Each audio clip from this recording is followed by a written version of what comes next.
Hello students, how are you?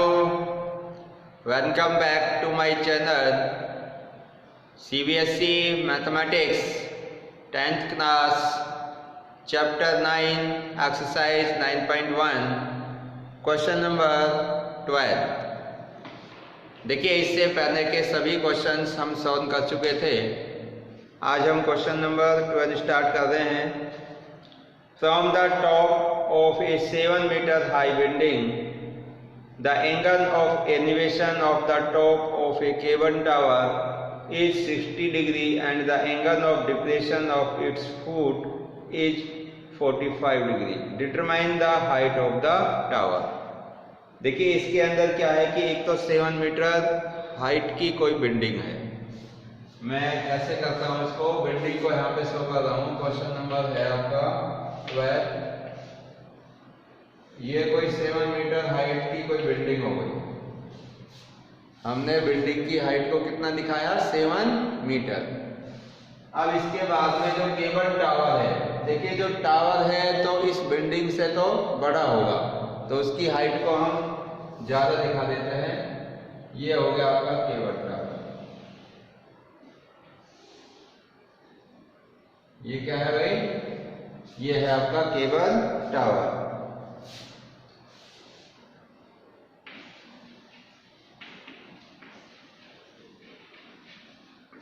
ये cable tower हो गया इसका। अच्छा, नेक्स्ट है इसके बाद इसमें the angle of elevation of the top of a cable tower is 60 degree from the top of 7 metre high building. अब ये 7 मीटर हाई जो बिल्डिंग है, इसके टॉप से, ये केबल टावर का टॉप है, तो इसका इससे जो एलिवेशन एंगल है वो कितने डिग्री का दे रखा है आपको? वो दिया हुआ है 60 डिग्री का। इसका मतलब एलिवेशन एंगल कहाँ बनेगा? जब कोई नीचे से ऊपर देखेगा तो ये इसकी हॉरिजॉन्टल लाइन हो गई, तो इसके बीच का जो एंगल है वो आपको 60 डिग्री का दे रखा है। इसके बाद में क्या कहता है ये? The angle of depression of its foot is 45। अब इस केबल टावर का जो फुट से डिप्रेशन एंगल है वो कितने का है? 45 degree. From the top of 7 metre high building the angle of elevation of the top of cable tower is 60 degree and the angle of depression of its foot is 45। तो इसी building के top से इस cable tower के foot तक का जो depression angle है, तो डिप्रेशन हमेशा यहाँ ऊपर से जब नीचे देखेंगे तब यहाँ पर बनेगा, तो ये वाला एंगल कितने का दिया हुआ है भाई? 45 डिग्री का, क्योंकि ये हॉरिजॉन्टल लाइन हो गई और ये लाइन ऑफ साइट हो गई। जो ऊपर से आप नीचे देखते हैं तो वहां क्या बनता है? Depression angle. अब देखिए आपको क्या फाइंड करना है? Determine the height of the tower. तो अब हमें इस टावर की हाइट को बताना है कितनी होगी। तो देखिए टावर कौन सा है आपका? यहाँ से और यहाँ तक। अब इसका नाम रख देता हूं मैं A, B, C, D और E। तो केबल टावर कौन सा है आपका? AC है, और बिल्डिंग कौन सी है? DE है। तो हमें ये केबल टावर जो है AC, इसकी वैल्यू फाइंड आउट करनी है। तो यहाँ पे दिखेंगे सॉल्यूशन इसका।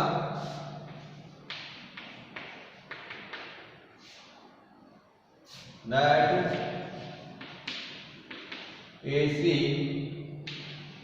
is the cable tower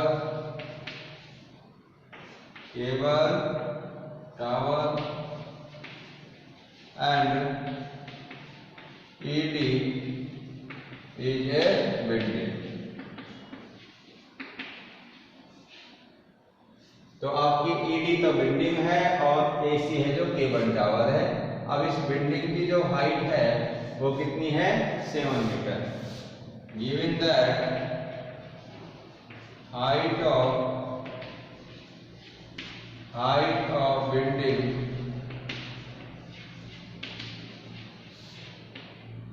DE is equal to 7 metre. Clear है भाई? अब देखिए ये जो DE है ये 7 मीटर है, तो इसके पैरेलल आपकी BC है।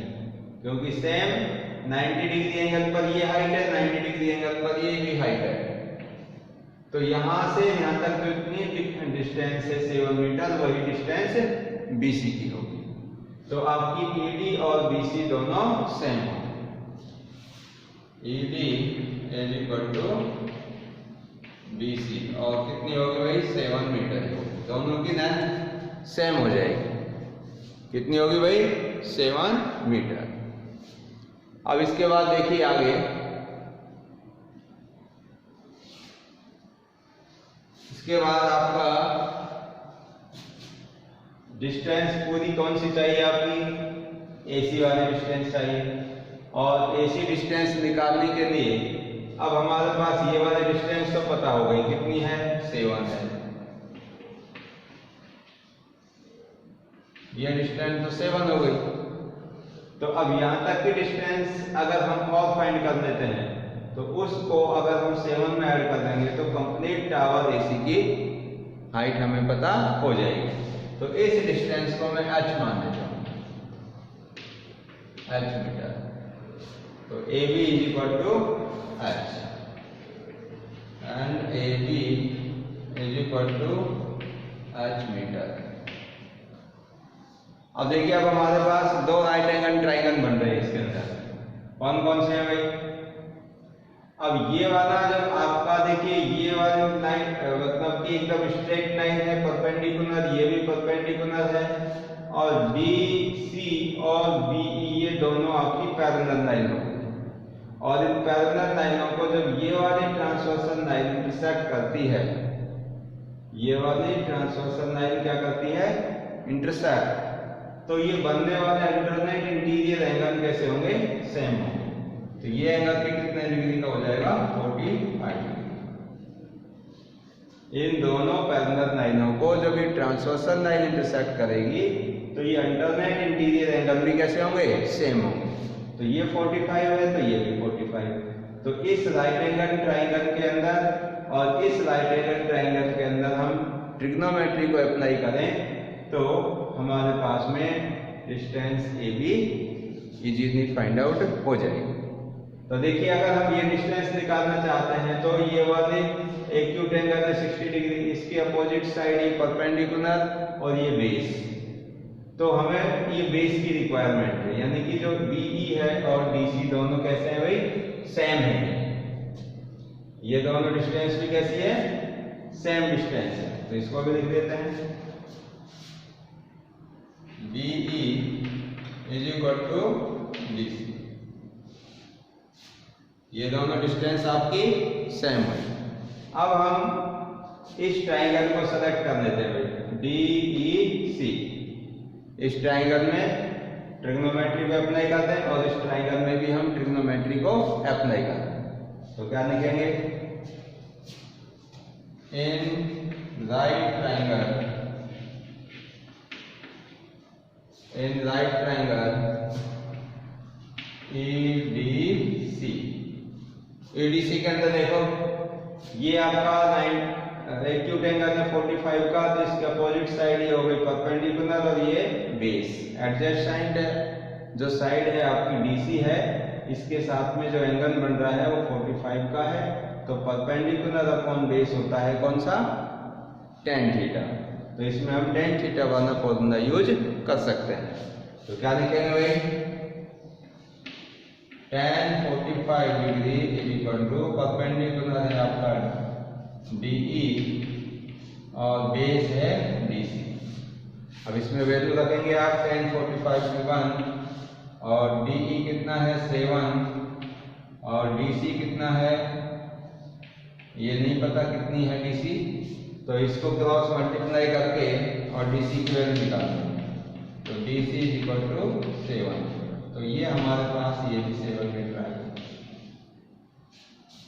ठीक है भाई, तो ये डिस्टेंस भी हमारे पास 7 मीटर है। तो देखो, जब DC आपकी 7 है तो BE भी कितनी होगी, ये भी 7 ही होगी। तो this implies BE is equal to 7 metre, क्योंकि दोनों सेम है, इसलिए मैंने BE और DC को सेम लिख दिया। अब आप कौन सा ट्राइंगल यूज करेंगे, ये वाला ट्राइंगल यूज कर देंगे ABE का। देखिए now in right triangle ABE, अब ABE के अंदर ट्रिग्नोमेट्री का यूज करें तो ये एक्यूट एंगल, ये अपोजिट साइड परपेंडिकुलर और ये बेस, तो क्या लिखेंगे tan 60 is equal to AB upon BE। tan 60 की वैल्यू √3, AB हमने h मान लिया और BE देखो कितनी है, BE अभी हमने निकालना है जो कि DC के इक्वल था 7, ये हो जाएगा भाई 7। tan 60 डिग्री की वैल्यू √3, AB आपका h और BE कितना हुआ 7। तो अब यहाँ से क्रॉस मल्टीप्लाई करके h की वैल्यू आ जाएगी हमारे पास, तो h कितना होगा, h is equal to 7√3 metre. अब देखो हमारी केबल टावर की जो हाइट है वो हाइट कौन सी है, AC, तो हमें AC को निकालना है। AC निकालने के लिए AB प्लस BC करेंगे, तो required height of cable tower AC is equal to AB plus BC। AB हमने फाइंड आउट कर लिया 7√3 और BC ये वाली डिस्टेंस है वो भी कितनी थी भाई 7, ये 7 थी तो ये भी 7। अब यहाँ से कॉमन आ जाएगा 7 और क्या बचेगा, 7 कॉमन लेंगे तो √3 प्लस का 1, तो ये आपकी केबल टावर की हाइट आ गई। तो केबल टावर की हाइट होगी AC इक्वल टू 7√3 प्लस 1, तो लिख देंगे hence the height of the cable tower is equal to 7√3 plus 1। Clear है भाई। अब देखिए नेक्स्ट क्वेश्चन,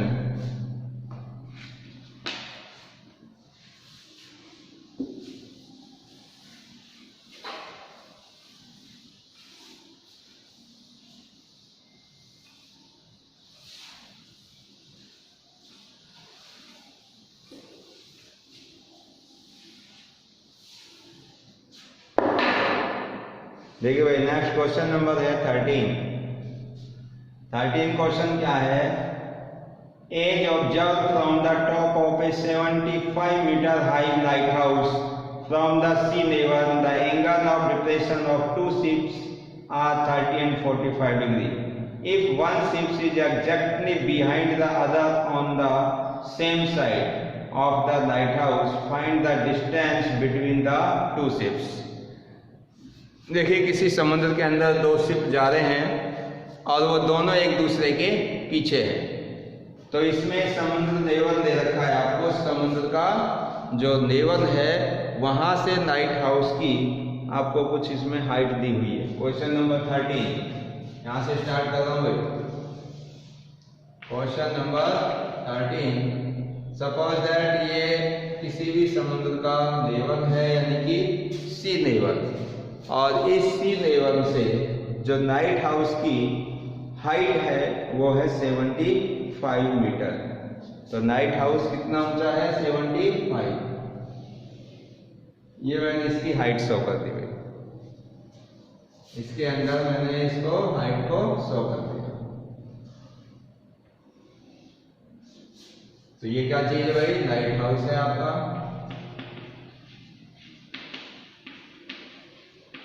और इसकी हाइट कितनी है 75 मीटर। ये 75 मीटर इसकी लाइट हाउस है,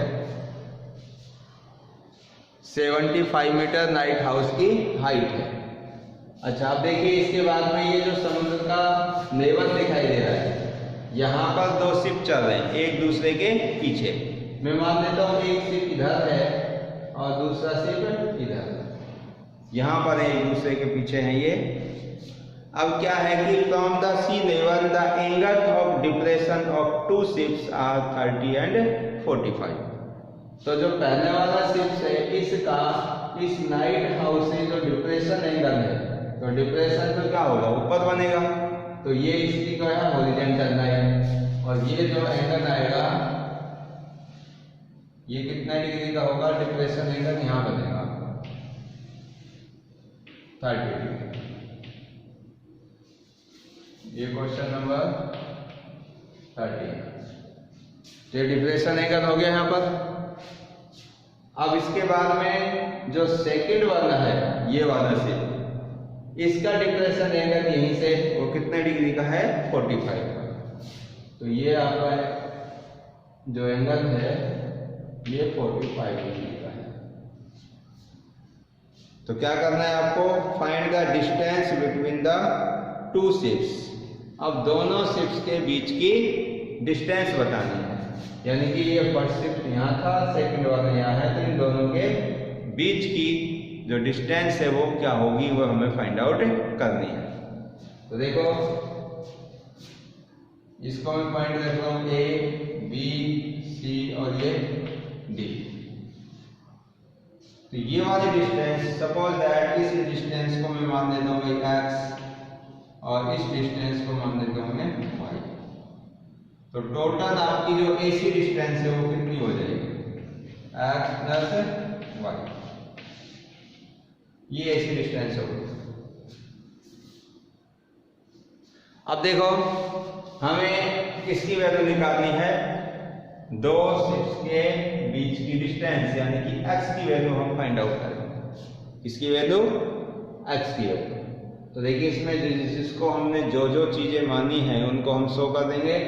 इसमें DC को हमने लाइट हाउस माना है और A और B पॉइंट पर दो शिप्स हैं। The position of first ships is A and second जो शिप है उसकी पोजीशन कहां पर है? बी पर है।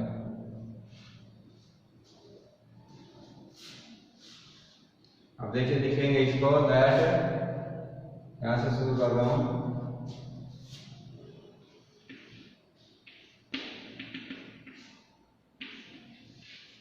That position of two ships are A and B।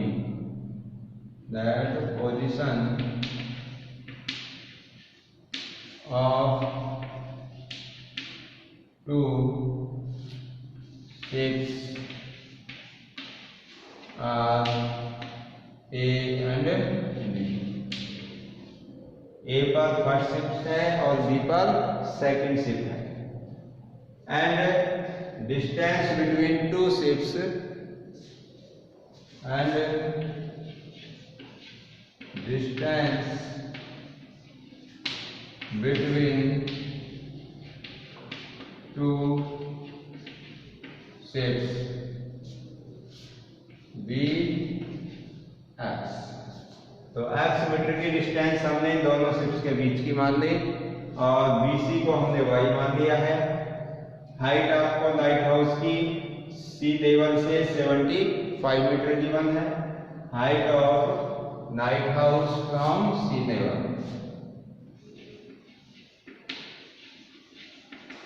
height of lighthouse from the sea level। देखिए सी लेवल से क्या हाइट होगी वो दे रखी है आपको क्वेश्चन में 75 मीटर। 75 मीटर की बात है। अब देखो आपके ये जो डिप्रेशन एंगल है ये वाली लाइन सी लेवल की एकदम अर्थ के पैरेलल है और ये हॉरिजॉन्टल लाइन है। तो ये दोनों लाइन आपकी पैरेलल है और इनको ये ट्रांसवर्सल लाइन इंटरसेक्ट कर रही है। तो ये एंगल और ये एंगल दोनों क्या होंगे? अल्टरनेट इंटीरियर एंगल होंगे। और अल्टरनेट इंटीरियर एंगल कैसे होते हैं? सेम होते हैं। तो देखिए भाई ये एंगल और ये एंगल दोनों सेम होंगे 45 का, और ये एंगल और ये एंगल दोनों सेम होंगे 30। ठीक है भाई। अब देखो जब ये एंगल आपका 30 डिग्री का है तो इस एंगल के करस्पॉन्डिंग में ये वाला हमारा राइट एंगल ट्राइंगल बन जाएगा ACD। तो इसमें हम ट्रिग्नोमेट्री का यूज कर सकते हैं। और सेकंड हमारा राइट एंगल ट्राइंगल इसमें बन रहा है BCD। तो इसमें भी हम ट्रिग्नोमेट्री का यूज कर सकते हैं। तो देखो भाई कैसे करेंगे। अब हम इसमें फर्स्ट है जो राइट एंगल ट्राइंगल का यूज कर रहे हैं ACD। तो क्या लिखेंगे, now in triangle ACD, now in right triangle, right triangle ACD। तो ACD के अंदर क्या होगा, ये एक्यूट एंगल है, इसके अपोजिट साइड ये परपेंडिकुलर और ये बेस बन जाएगी। तो लिखेंगे तो perpendicular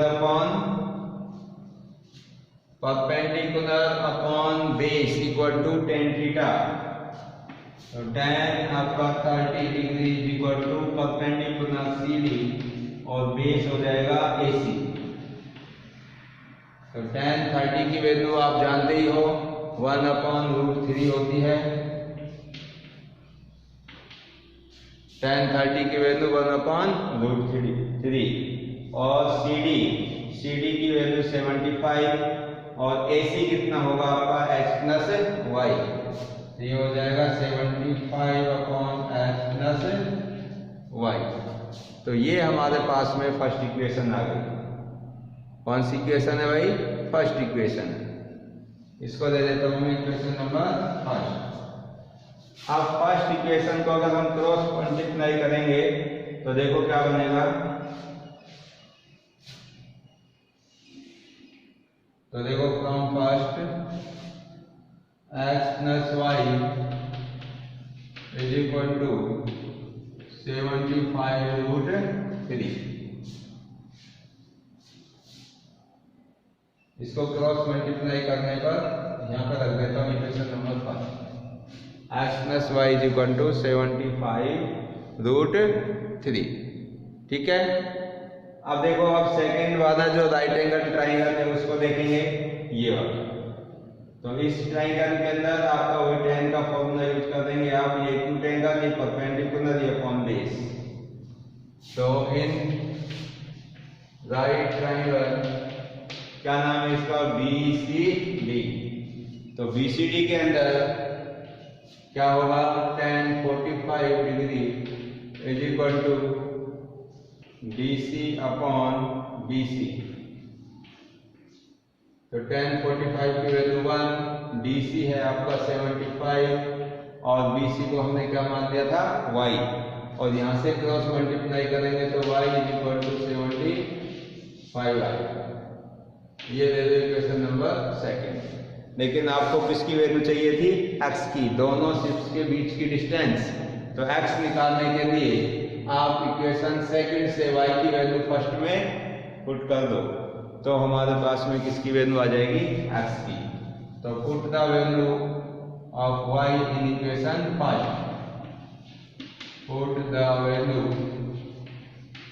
of y in first, then we get x plus 75 is equal to 75√3 और x is equal to 75√3 minus 75 और यहाँ से 75 क्या आ जाएगा कॉमन और वैल्यू आ जाएगी √3 minus 1। तो ये आपकी दो शिप्स के बीच की डिस्टेंस आ गई, x is equal to 75√3 minus 1। Clear. तो इस प्रकार से हम इस क्वेश्चन को कंप्लीट सॉल्व कर सकते हैं। तो आज की क्लास में बस इतना ही। नेक्स्ट क्लास में इसके रिमेनिंग क्वेश्चन सॉल्व करेंगे। तो इन क्वेश्चनों की प्रैक्टिस करिए। So thank you and thank you very much.